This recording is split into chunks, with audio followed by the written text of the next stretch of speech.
nggak benci pengusaha. Pengusaha, tanpa pengusaha nggak mungkin ada buruh. Pengusaha yang jadi politisi itu yang berapa calon? 10. Indonesia 205 juta, calon presidennya pasal 3. Kau boleh kaya, tapi jangan miskinkan kami dong. Saya cium tangan Ganjar aja di macem-macemin. Adab saya diajarin sama ibu saya, tukang bakso aja saya cium tangan. Like, comment, and subscribe ABC Media Channel.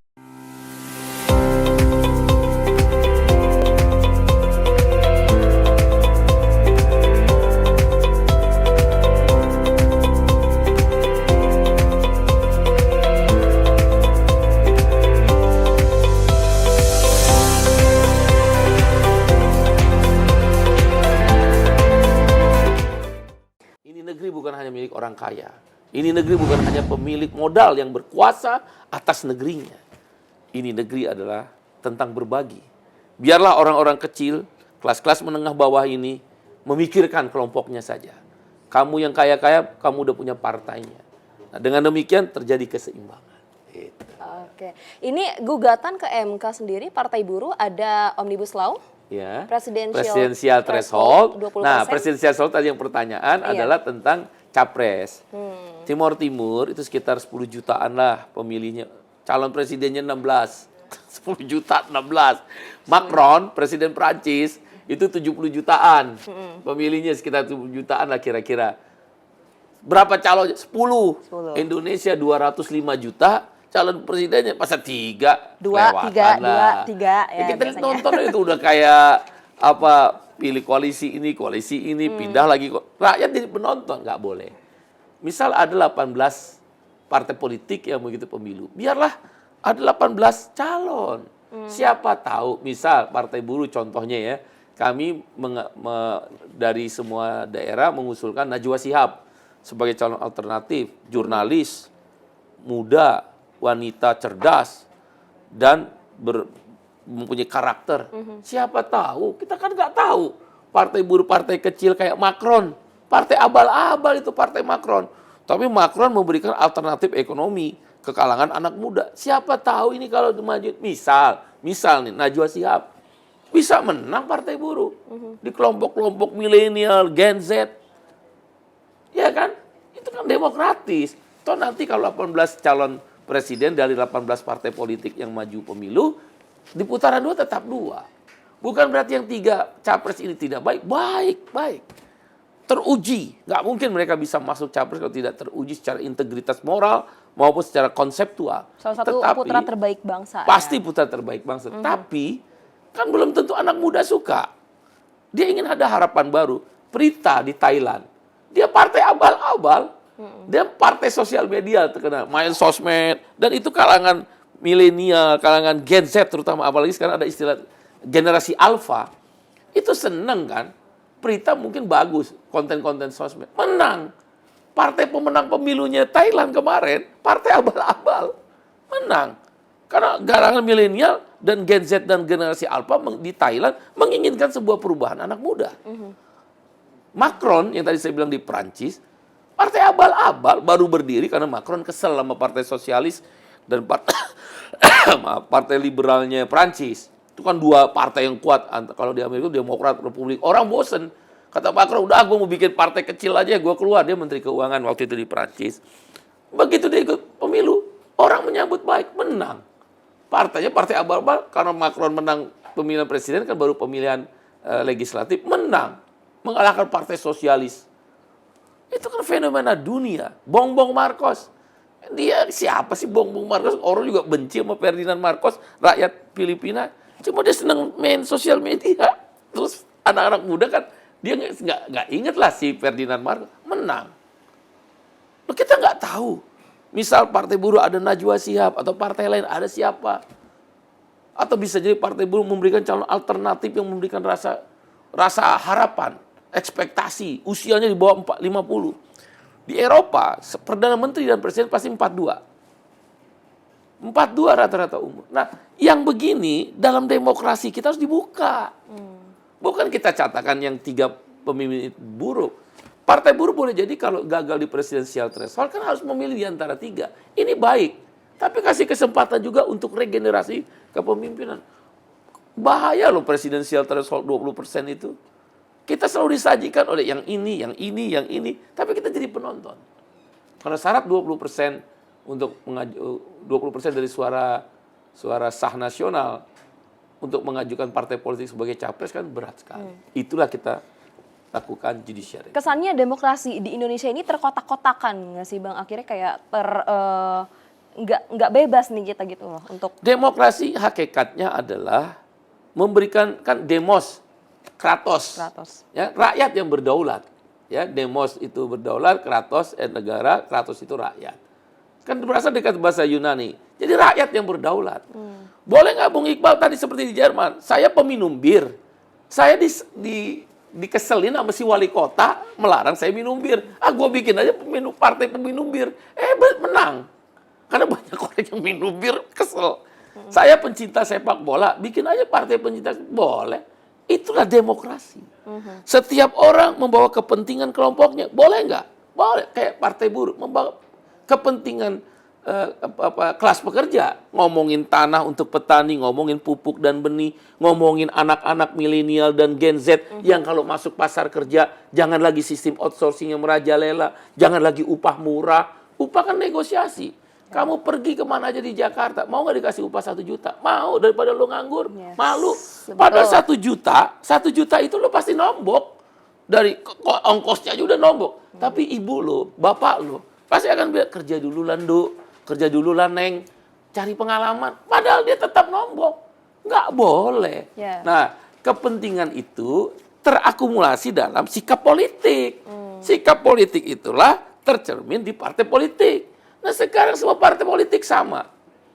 Nggak tahu kita mana yang kelas buruh, mana yang kelas pekerja. Semua orang klaim partai A, saya pro buruh. Omnibus Law dia sahkan. Partai B, saya pro petani. Dia bikin harga pupuk benih lebih mahal daripada harga nanti kalau dia jual padinya. Logika apa yang dipakai? Maka itu demokrasi hakikatnya perbedaan. Perbedaan dia mengelompok dalam sebuah kelompok kepentingan. Yang nggak boleh kekerasan. Yang nggak boleh Anda kudeta.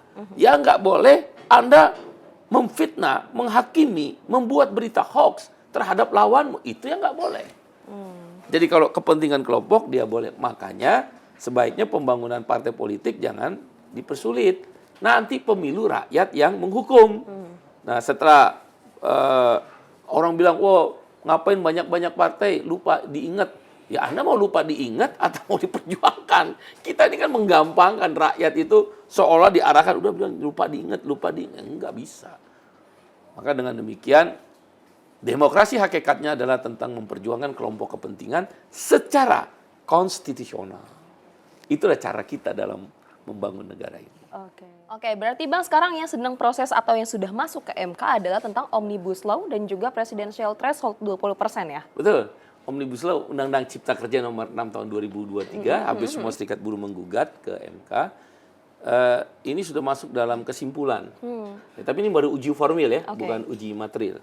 Uji formil itu tentang prosesnya mau dilihat apakah melanggar undang-undang atau melanggar Undang-Undang Dasar 45 atau tidak. Dugaan saya kan udah masuk kesimpulan berarti RPH istilahnya rapat permusyawaratan hakim.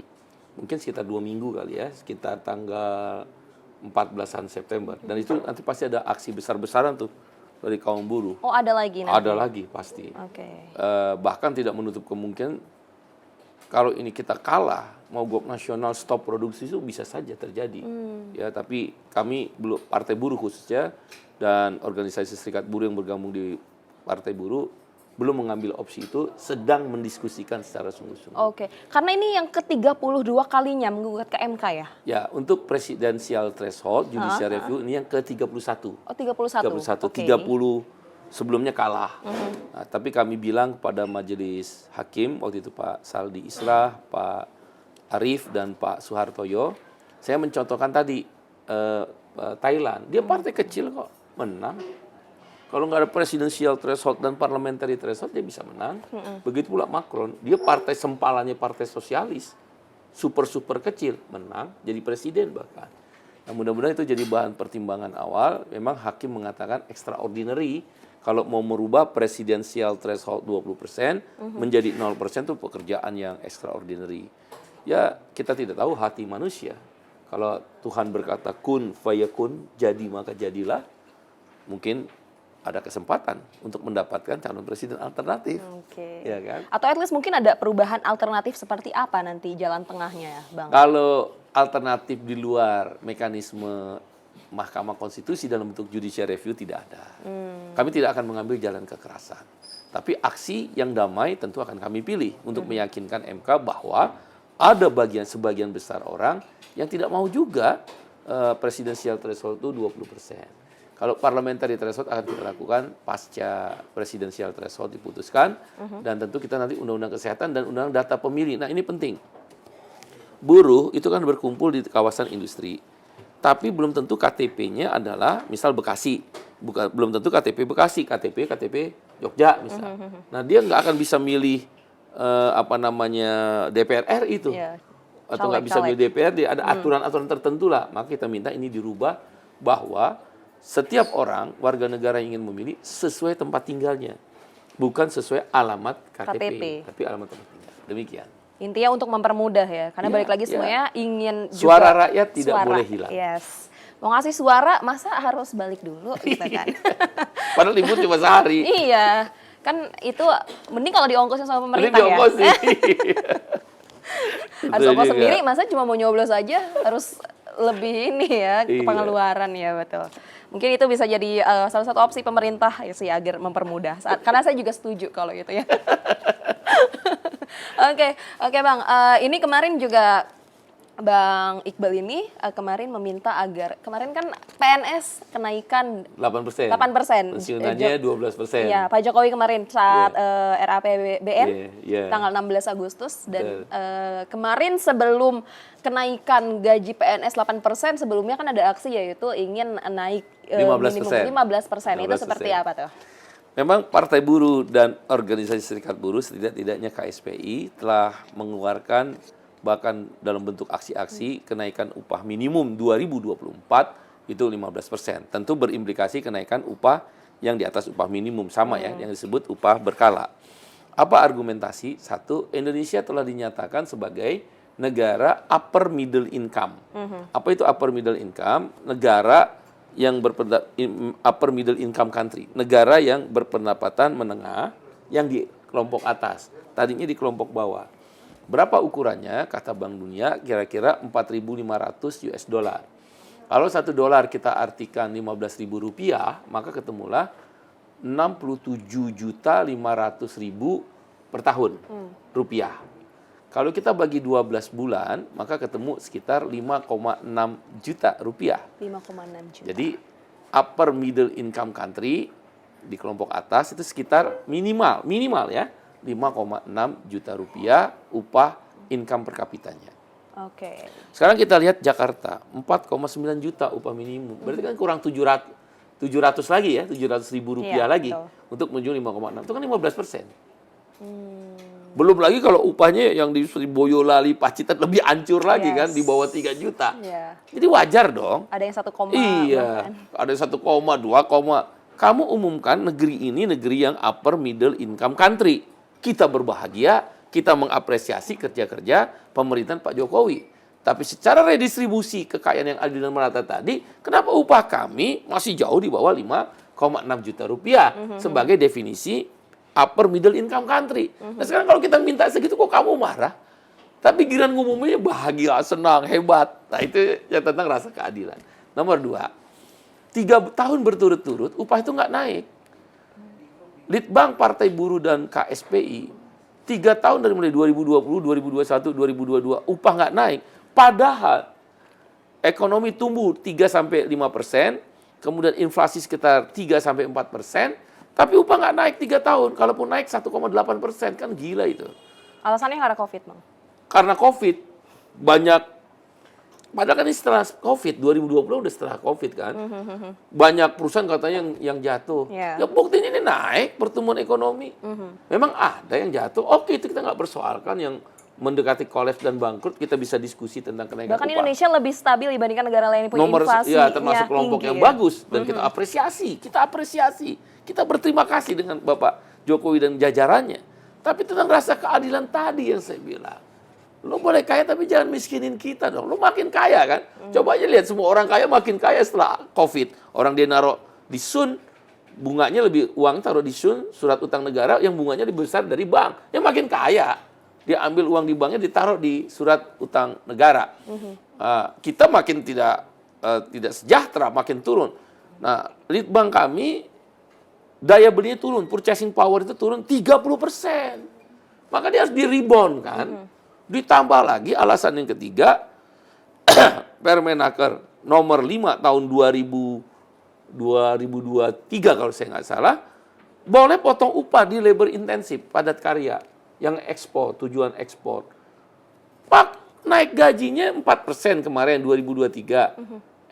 Upahnya dipotong 25%, kan nombok. Itu kan nombok berarti 21%. Nah, dengan logika itulah kita bisa rebound purchasing power, naik 15%. Kalau purchasing power itu kita naikkan 15%, maka daya beli itu meningkat. Daya beli purchasing power naik, konsumsi naik. Saya biasa beli baju 10 dalam 1 tahun. Dengan gaji saya naik, maka saya akan beli baju 15. Pabrik baju naik, rekrut karyawan baru. Itu gampang benar multi effect player di konsumsi. Tidak hanya di investasi, government expenditure, dan net ekspor, tapi di konsumsi. Konsumsi itu bertergantung purchasing power, daya beli. Daya beli tergantung jaminan sosial dan upah. Oleh karena itu kalau ilmu modern pendekatannya adalah income approach. Berapa penyerapan tenaga kerja tergantung dari inflasi, upah, kemajuan teknologi. Bukan lagi dari sisi pengeluaran. Saya belajar ekonomi dikit lah, master ekonomi kan saya di UI itu. Saya ngerti yang kayak gitu, tapi sedikit nggak hebat lah ya.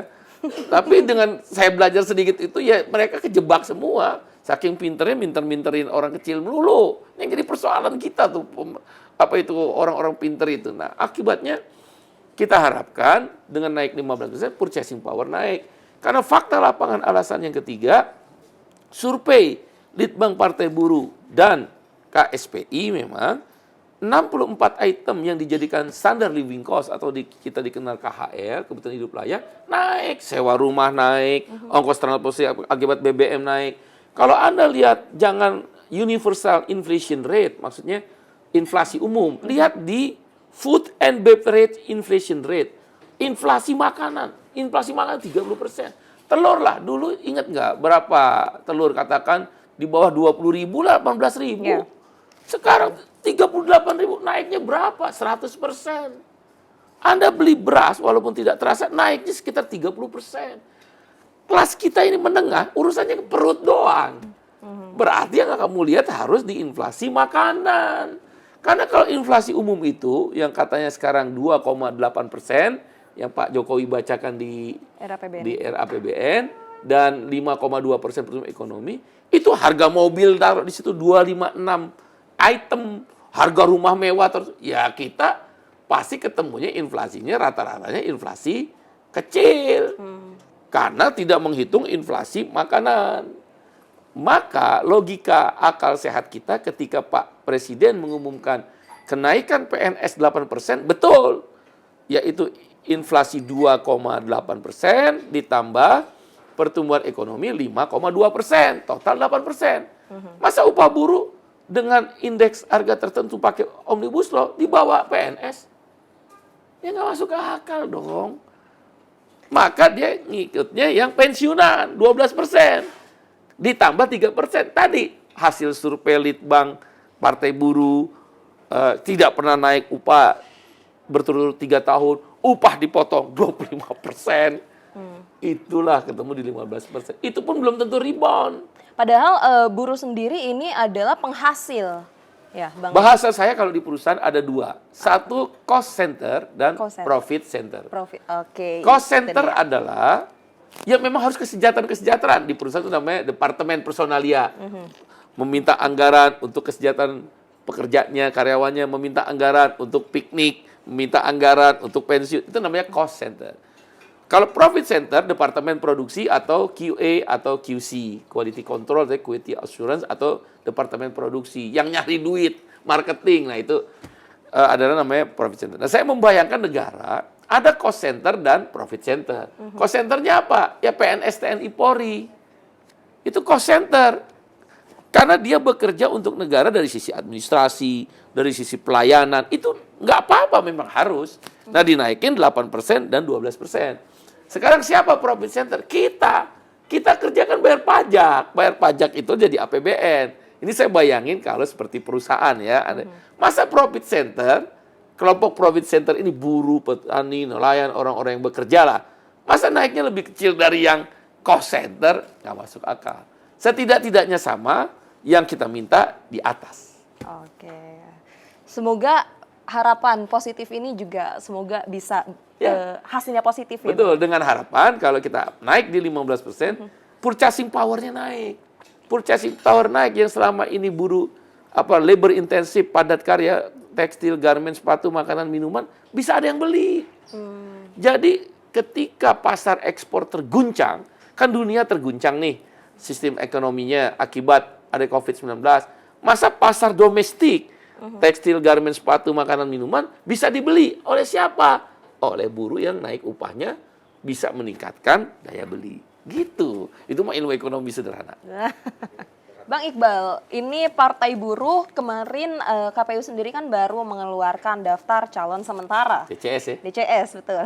Itu 580 caleg dari DPR RI. Partai Buruh lengkap. Semua lengkap ya? Lengkap, 100%. Wah, luar biasa. Ini padahal partai baru nih. Rata-rata partai yang agak baru tuh soalnya masih ada beberapa yang enggak keisi. Oh, saya gitu lihat, dia, iya, saya lihat belum datanya lihat. ada. Oh, okay. Seperti itu dan Partai Buruh langsung 580 dan langsung masuk gitu lah. Dan perempuan lebih dari 30%. Lebih dari 30%. Banyak perempuan di Partai Buruh. Dan rata-rata yang menjadi caleg paling banyak itu memang di generasi milenial. Milenial itu kan 28 tahun sampai 43 tahun di situ. Karena buruh-buruh kan rata-rata memang di situ.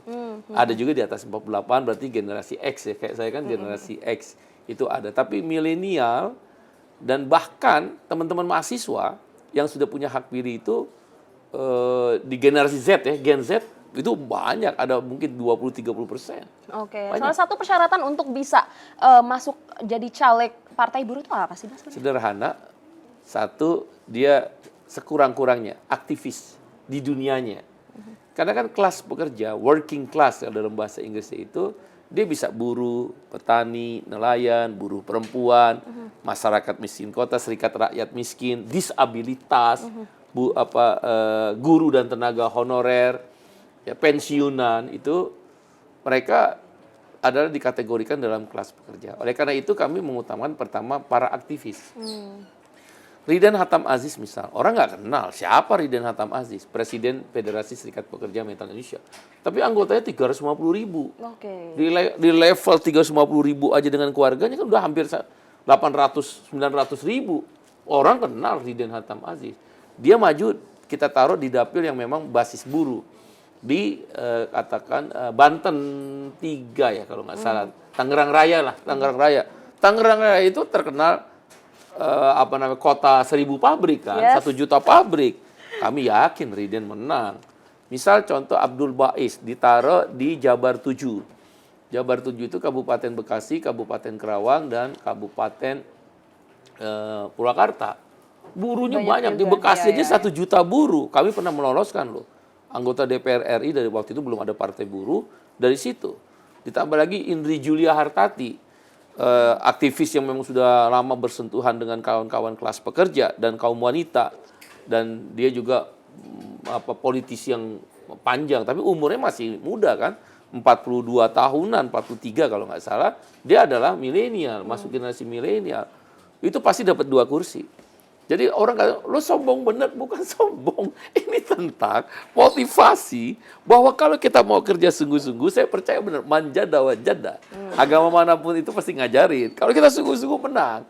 Saya ini disebut sama orang tua saya si pahit lidah. Kalau ngomong menang terus. Saya bikin organisasi nggak pernah kalah. Bikin SPWI, bukan nyombong. Artinya sebuah motivasi. Kalau kita kerja sungguh-sungguh sambil terus kita bermunajat pada Tuhan, meminta kepada Tuhan, pasti ada jalan. Nah, KSPI, kalau nggak ada KSPI nggak mungkin ada BPJS. Kalau nggak ada SPMI, nggak mungkin itu upah naik sampai 87% 2012 sampai 2014. Maka saya dinobatkan, bukan sombong lagi nih, ini benar-benar jauh dari sombong. Saya dinobatkan pemimpin buruh terbaik sedunia. Wah, Benar, saya nggak bohong. Itu namanya VB Elizabeth Velasquez. Yang diberikan oleh FNV Mondial di Rotterdam, Belanda. Saya bukan diusulkan oleh Serikat Buruhnya Indonesia. Serikat Buruh Metal Sedunia, jumlah anggota metal sedunia itu 57 juta orang. Yang di seluruh dunia ya, di 107 negara. Mereka yang mengusulkan seorang Said Iqbal yang biasa-biasa aja, pemimpin buruh di Indonesia, menjadi pemimpin tingkat buruh sedunia. Mengalahkan 200 kandidat. Di 67 negara yang ngusulin.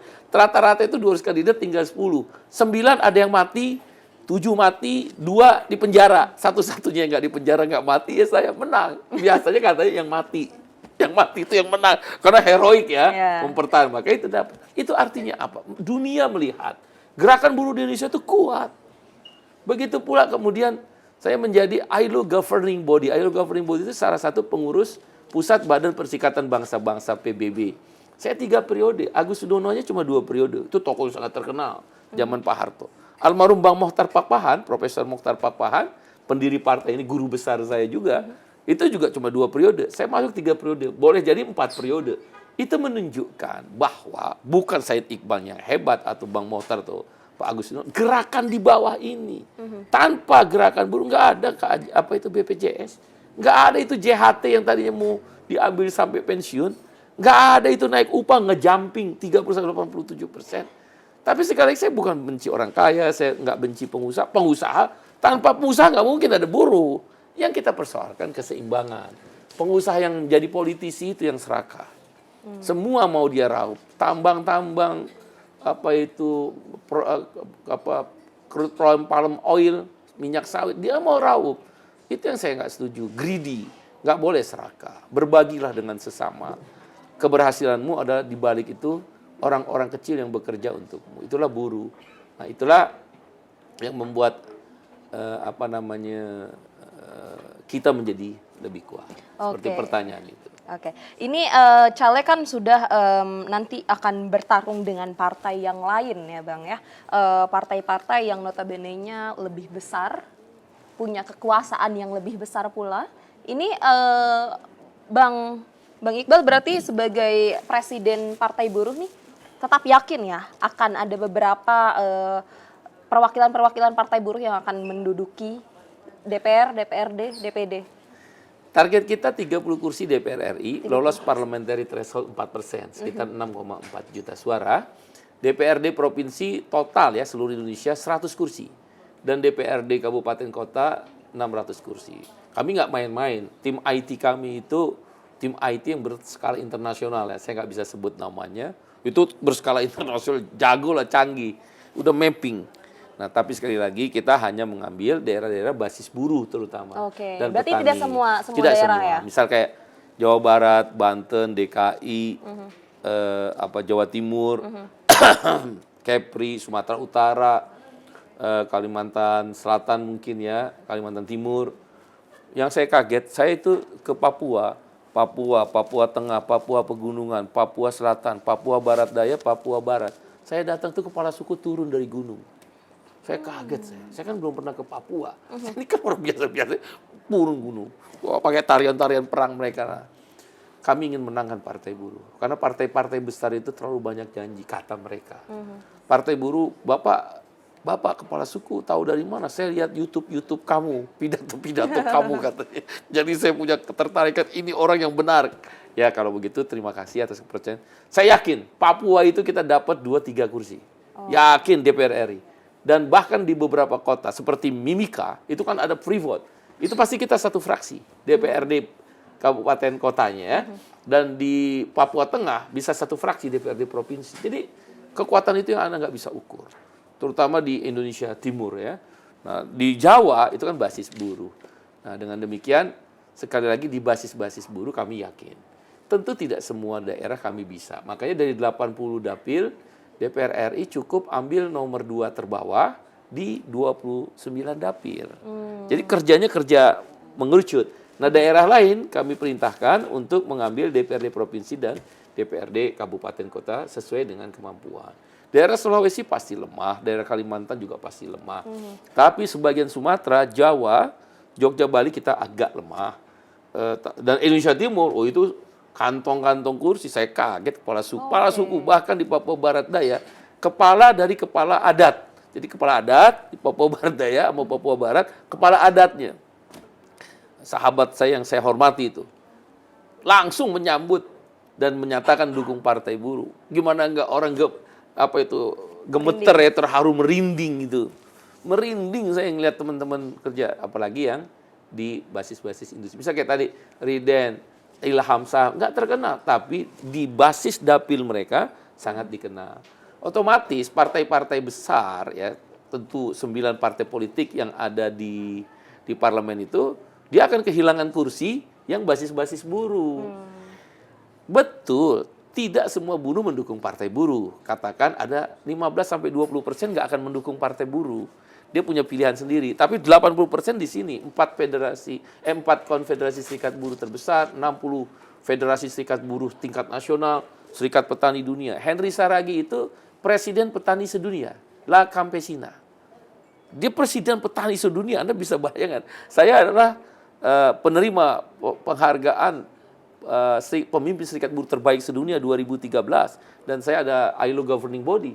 Kira-kira ini bukan maksud sombong, kita bukan partai ecek-ecek lah. Kita punya basis massa. Itulah cara kita. Pokoknya obok-obok aja 10 juta anggota partai buruh yang captive market. Partai buruh itu ada 4 keunikan. 1, captive market, nggak usah mikirin yang lain, buruh aja, petani nelayan. 2, segmented issue, kan gampang. Kamu buruh, upahmu diperjuangkan oleh partai buruh, mau nggak? Pasti mau. Kamu nggak akan jadi outsourcing karena akan berjuang tentang menghapus outsourcing, pasti mau. Tanah kamu nggak akan dirampas oleh korporasi dan tidak ada impor di musim panen, pasti mau. Itu namanya segmented issue. Yang ketiga, daily working party. Belum pemilu aja kita udah kerja, ngebelain orang PHK, ngebelain upah, ngebelain petani yang dirampas tanahnya perahu. Dan yang terakhir beriur. Kami beriur. Nggak ada di sini partai cukong matanya. Nggak ada partai dinasti. Partai ini partai kelas pekerja. Bukan partainya Said Iqbal. Nggak bisa. Saya dipilih demokratis banget. Jadi Said Iqbal yang bukan pemodal partai buruh nih berarti? Oh, tidak. Boro-boro pemodal partai buruh yang ada iuran.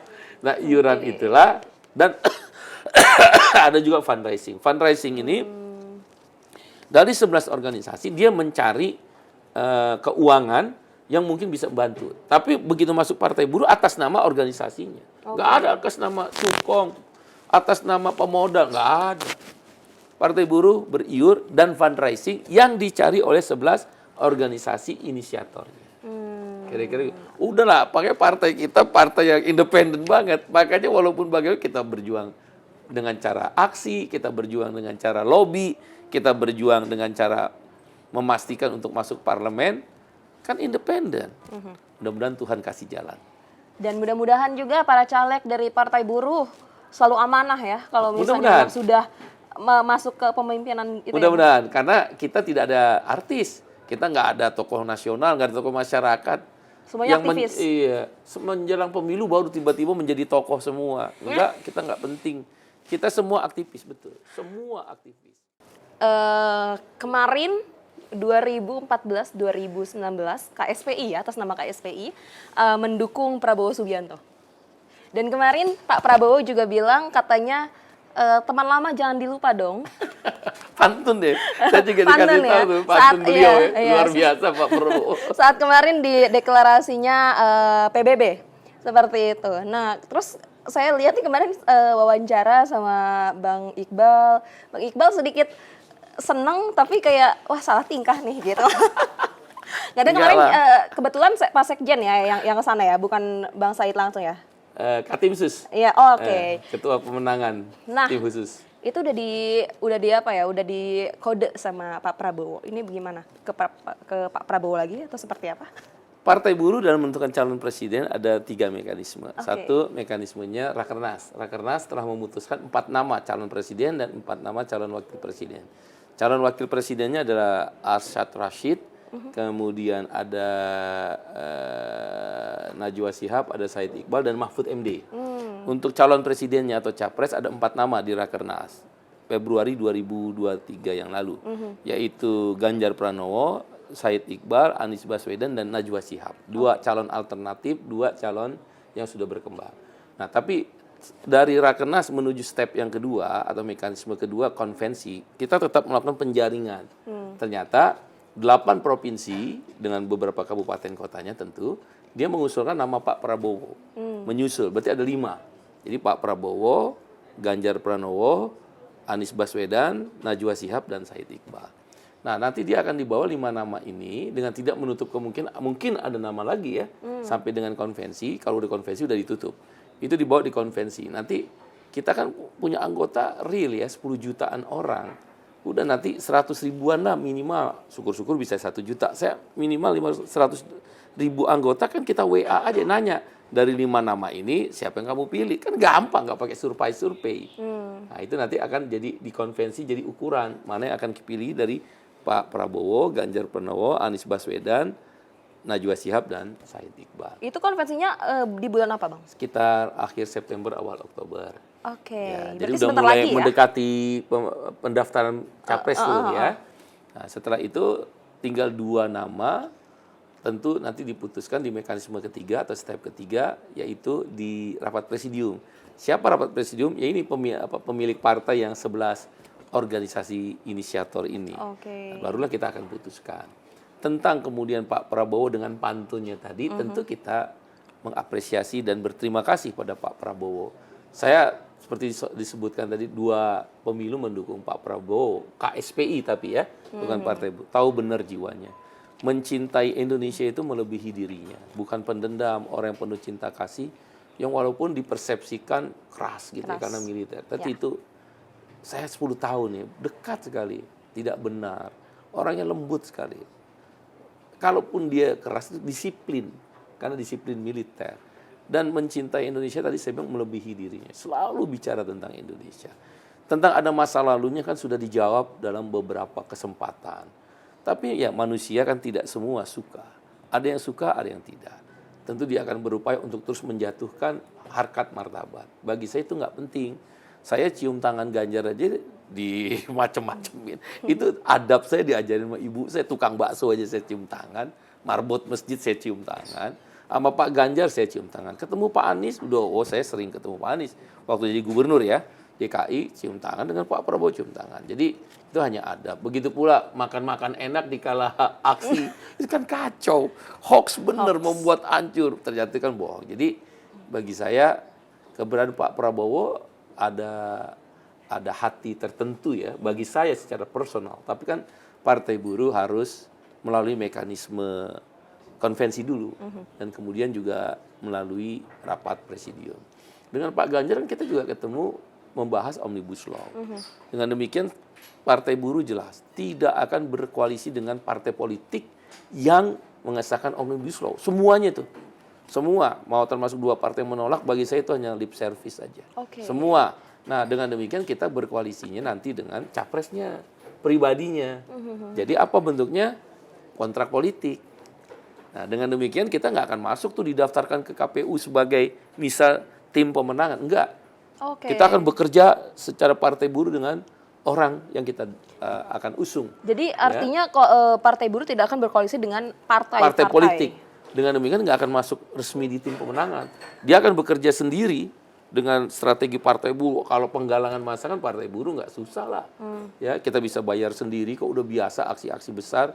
Apalagi memenuhi GBK itu bukan persoalan yang terlalu sulit bagi Partai Buruh. Konsolidasi tempat partai, konstituen partai, ke buruh, ke petani, ke nelayan, ke guru honorer, itu mudah lah bagi Partai Buruh. Nah, tentu akan membuat capres yang akan kita pilih, yang nanti kontrak politik juga akan mendapatkan satu nilai positif, ya.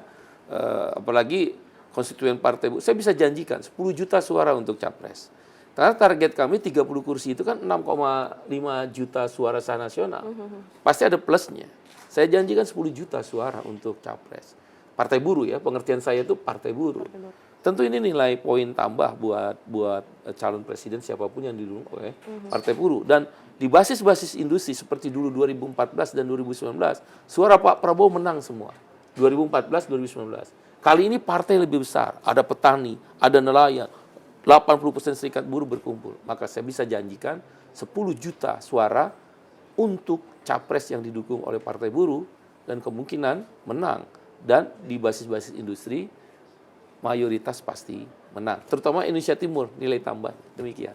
Oke, baik. Bang, ini ada 2 pertanyaan dari saya atau harapan seperti apa untuk Indonesia dan juga untuk pemilu 2024? Indonesia harus seimbang antara kelompok kelas pekerja dan kelas modal. Maka kita harus membangun welfare state berasaskan Pancasila, sila kedua dan sila kelima. Sila kelima keadilan sosial bagi seluruh Indonesia, no social justice without social security. Dengan demikian welfare state yang kita bangun adalah kesetaraan kesempatan, prinsip yang kedua redistribusi kekayaan yang adil dan merata, prinsip ketiga tanggung jawab publik. Harapan pada pemilu 2024, saya yakin KPU dan Bawaslu dan DKPP akan menyediakan pemilu yang bersih, jujur, dan adil. Sepanjang ini kami mengenal KPU terutama berlaku sebaik-baiknya dalam memberikan pelayanan bagi partai politik yang akan mengikuti pemilu. Nah, pemilu yang bersih, jujur, dan adil akan memastikan kita mendapatkan pemimpin yang jujur dan adil. Pemimpin yang jujur yang adil, maka dia akan menghasilkan regulasi yang baik dan berpihak pada kepentingan publik. Bila orang-orang baik tidak mau ikut dalam berpolitik, tunggulah orang-orang jahat akan membuat keputusan yang merugikan kamu karena dia bersifat jahat. Erdogan, Presiden Turki.